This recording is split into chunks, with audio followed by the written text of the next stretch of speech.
Square Enix has dropped $2 billion in market value since the release of Final Fantasy XVI. Now, it's important to note that this is market value. This isn't revenue, and this isn't profit. And so what that means is that people are losing faith in Square Enix. So why might that be the case? Why might people be losing faith in Square Enix? Well, in August, Square Enix dropped 78% in operating income.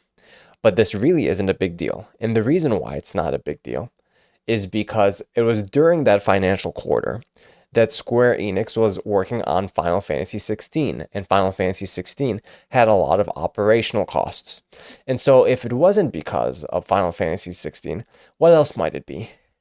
Well, some analysts say it's because Square Enix is spread too thin. They have the Final Fantasy franchise going on. They have different mobile IPs that they're trying to do.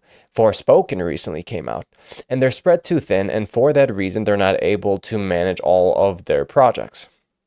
Now, I think this is actually a rather tricky situation. And the reason why I think this is so tricky is because Square Enix is quite an old IP by now. We have 16 installments of Final Fantasy by now. And Square Enix knows that you can't keep an IP alive forever, and that interest in an IP isn't going to be something that's going to sustain their company for, the foreseeable future. And so given that that's the case, they're trying to make a new IP hot. Now, this also explains why Square Enix has been putting out a lot of mobile games. Since mobile games are much cheaper to produce compared to PC games or console games, they can be putting out these mobile games at a much reduced price, see which of these mobile games end up being successful, and then trying to replicate that IP or trying to take that IP that was successful to maybe console or to PC. It's not a bad strategy if that's what they're doing. However, none of these mobile games have really been doing well. Now, some people might be saying, oh, it might be because the monetization of these mobile games, they're monetized rather heavily. And from a gaming perspective, I don't think microtransactions are good. But from the company's perspective, you have mobile games like Clash of Clans, you have games like Candy Crush that are absolutely crushing it in revenue in terms of mobile gaming. And mobile gamers in general are more apt to spend money on microtransactions than PC gamers and console gamers are. So it's not because of the monetization per se of the new experiments that Square Enix has been running. So if it isn't that, then what could it be? Could it be that they're not putting out big budget titles? Well, they are putting out big budget titles. You have the brand new CEO of Square Enix recently come out and say, in response to this $2 billion loss in market value, that his plan with the company moving forward is to work on these big budget titles such as Forspoken. But the problem with games like Forspoken is they cost so much money to make. And so if they spend so much money making a game that is this big budget AAA game and it fails, they're shit out of luck. Whereas if they continue to make these teeny little games, they might not be W's, but it also didn't cost them too much to go out there and, try to get a swing in, try to get a W.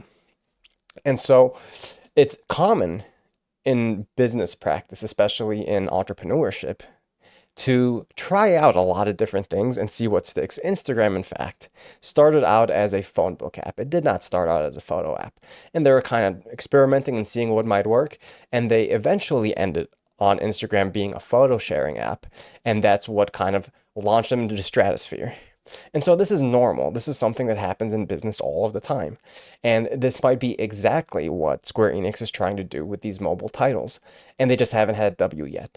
But the public and the perception of the investors isn't always looking at things from that lens. All they see is that Square Enix is putting out all these games. None of them besides Final Fantasy are doing well. And they'll see that number, that 78% operational income being dropped in August, without really considering that that could just literally be because of Final Fantasy XVI. Markets are often irrational.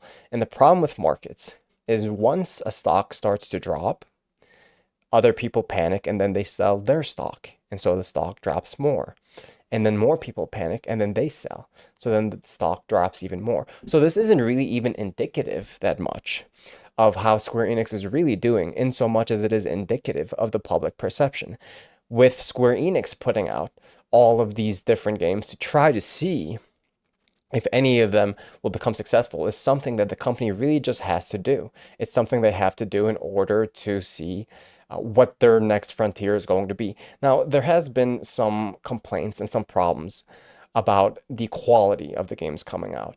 You know, people say that they haven't had enough QA and they're coming out very buggy. And this is, in fact, a problem because it can really tarnish their reputation, not just with the investors, but with the gamers. And if they tarnish their reputation with gamers, then they're going to make less money, which will eventually make it so they've tarnished their reputation with the investors as well.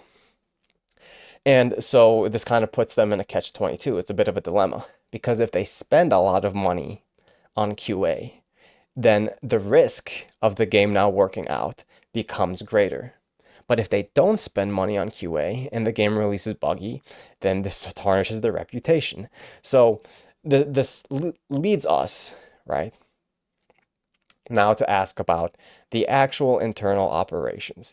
Do they have efficient systems? Do they have efficient management? Do they have efficient documentation? And a lot of analysts says this is really where the problem lies. It's not that they're going out there and taking all these swings, and it's not that they're not working out. What the problem is that they're not taking their swings, they're not experimenting efficiently and effectively.